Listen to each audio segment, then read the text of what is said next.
So this PowerPoint is on autism health concerns. So a quick description of the population: autism or autism spectrum disorder is considered a developmental disability, and autism can cause behavioral, communication, and social challenges. People with autism may communicate, behave, interact, and learn in different ways than other people. Those with autism may range from being gifted to severely challenged when it comes to learning, thinking, and problem solving. And although there are no medical tests to diagnose an ASD, genetics may play a factor in a child that may develop an ASD, including having a sibling with autism and having certain genetic or chromosomal abnormalities or conditions. Just a quick recap. Autism is measured in percentage of 8-year-olds that have been diagnosed. In Utah, there's an estimated 1.7% of 8-year-olds, or 1 out of every 58 8-year-olds, that have been diagnosed with autism. Nationally, 1.5%, or 1 out of every 68 8-year-olds, have been diagnosed with autism. The reason why that there is a difference is because Utah uses programs that the educational system and the health system can work together to provide surveillance system that Utah uses to diagnose autism. And because of this, both the educational system and the health system can identify an autism diagnosis. And just a fun fact, autism is more common in boys than girls, and at both a state and national level. As for social determinants of health, all of them could present a barrier to those with autism. For social and community context, autism is defined as a developmental disorder that can affect communication, and that can cause social challenges, which is related to the social and community context. For economic stabilities, lack of social skills may make it difficult for those with autism to get a job and have economic stability. As for education, many areas lack good educational resources for those with special needs, including autism, or they may just have a lack of funding for these programs. As for healthcare access and quality, those with autism have an increased amount of stress when it comes to going to the doctor, and they may refuse to seek medical care because of it. If someone with autism lives in a low poverty neighborhood, they could have increased health and safety risks that could affect their health. So some specific concerns physically: compared to their peers, those with autism have lower levels of physical activity. And these lower levels can be caused by physical impairments and the social skills required to participate in physical activities that those with autism may lack. As for psychosocial, those with autism tend to have impaired socio-communicative functioning that can cause impaired social interactions and relationships with peers. And as for economic concerns specifically related to families, there may be a loss of income of a parent because they may have to quit their jobs to stay at home to care for their child. And more money may have to go towards education for their child to receive specialized education.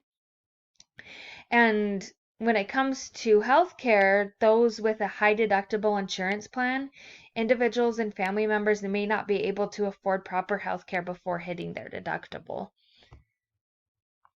As for a root cause, the first root cause is impairments in social communication and interactions with others. Those with autism may have a hard time getting a job to be able to afford the health care that they need. And going to the doctor, like discussed before, can cause them stress, and they will try to avoid these stressful situations. The second root cause is having either restricted or repetitive interests, activities, or behaviors.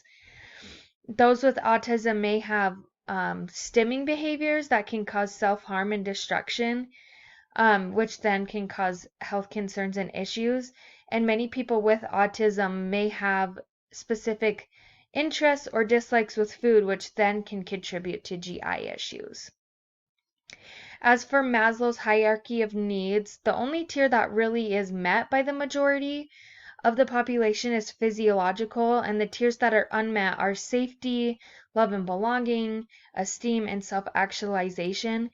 And most of the population of autism have a low to normal functioning level, and they may require little to substantial support in education, health, daily tasks, etc. This means that the health outcomes for these individuals are not great, especially when they are not receiving the support they need to function. And if they are not receiving the proper medical care, conditions commonly associated with autism may be missed and cause harm or even death.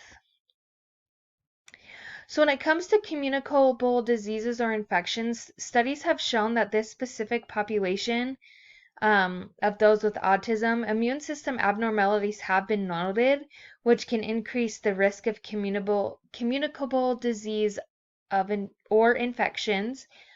Because autism is linked to certain expressions of genes, this can cause the differences in immune function. And some findings have shown that brain samples from those with autism have shown inflammations and alterations that may alter immune function as well. And to avoid communicable diseases in this population, it is important to teach proper hand hygiene and to try to teach to not touch their faces. But with this being a developmental and social disease, that can be difficult. When it comes to non-communicable diseases or infections, there's a lot that frequently accompany autism, and they include GI problems, epilepsy, feeding issues, disrupted sleep, ADHD, anxiety, depression, OCD, schizophrenia, and bipolar disorder. And in order to prevent diseases like this, it's important for those with autism to see a health professional regularly and have screenings for these diseases frequently. When it comes to self-care and self-harm, because of the increased occurrence of mental illness with autism, this population actually does have an increase of intentional self-harm and suicide.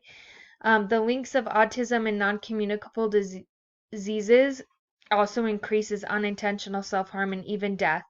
In this population, specifically epilepsy.